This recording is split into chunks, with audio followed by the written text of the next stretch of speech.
is Bloomberg UTV.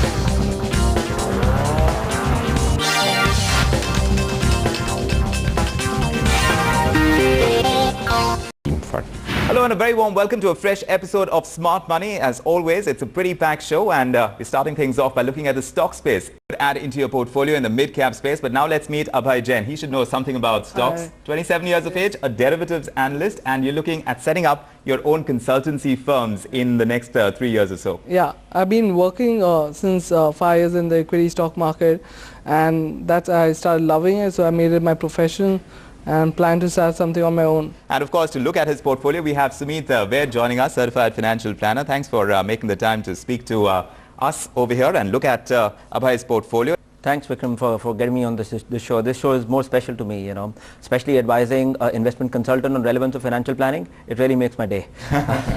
First, just let's understand what Abhay brings to the table. His monthly income, this is the fixed part of his income, adds up to 50,000 rupees. You also have a performance-based monthly income, which is also 50,000 rupees that you get on an average. Non-convertible debentures, you've got exposure to that, 1 lakh rupees. Fixed deposits, you've got 1 lakh. Equity investments add up to 8 lakhs. This includes large caps, mid and small cap stocks. And then, of course, your savings in the bank add up to roughly 2 lakh of rupees. Of course, your expenses amount to 20,000 rupees every month, but you have no liabilities. Yeah. So that is his portfolio right now. Sumeet, how does it look to you? Is he going to be able to set up his consultancy firm in the next 3 years? When we look at Abhay's portfolio and his goal, especially his goal of starting his own consulting within 2-3 years by 2013, the first and foremost advice to him is plan for contingency. Whenever you're setting up a business, the best thing to do right in the start is keep aside close to 12 months of your expenses as a contingency fund for any emergency situation. His expenses are 20,000 rupees a month.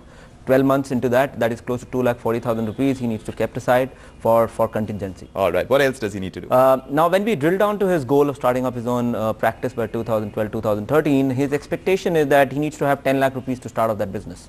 Now, based on his income minus expense surplus, I think his current ability to go and plan for this goal is pretty good. What we are advising him is that he needs to do a regular savings towards debt and equity in order to achieve that particular perspective. Now, as per his current situation, he needs to have 9,44,000 in a lump sum. If he's saving that particular money, that will become 10 lakhs in next 3 years for him to be able to go and live that particular goal.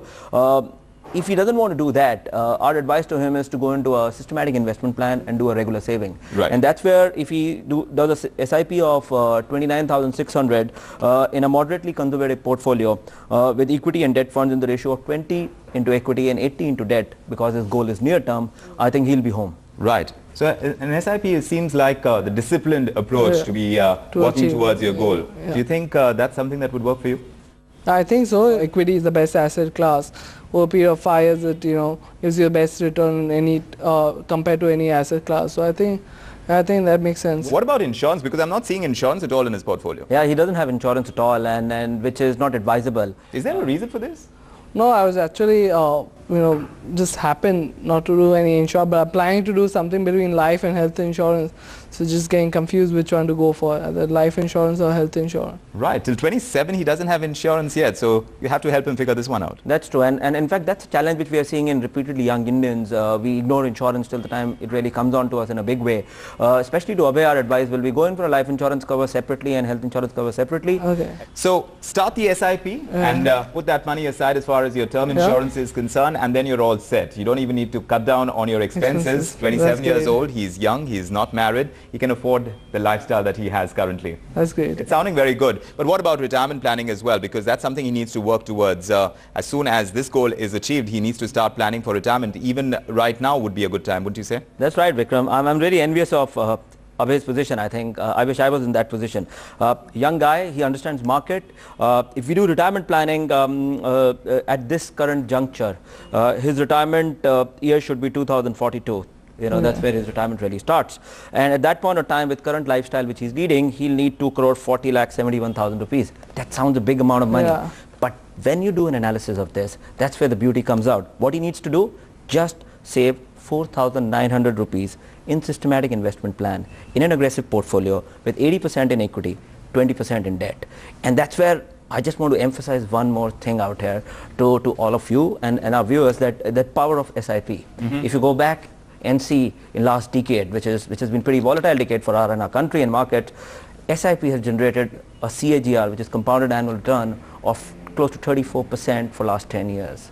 If you would be investing 10,000 rupees a month continuously for last 10 years, today that value should be worth 55 lakhs. That's So you're amazing. saying, Yeah. yes, it's amazing, Yeah. the kind of returns that you Yeah. get when you keep it simple and you have a disciplined approach towards investments. I agree. This is just the beginning. Best is yet to come. And we hope the best is yet to come for Abhay as well. When it comes to your investments, make sure that you are in touch with us Yeah. and all your goals are met. All the very best to Thank you very And much. Sumeet, thanks very much for joining Thank us you. with all those Pleasure. tips.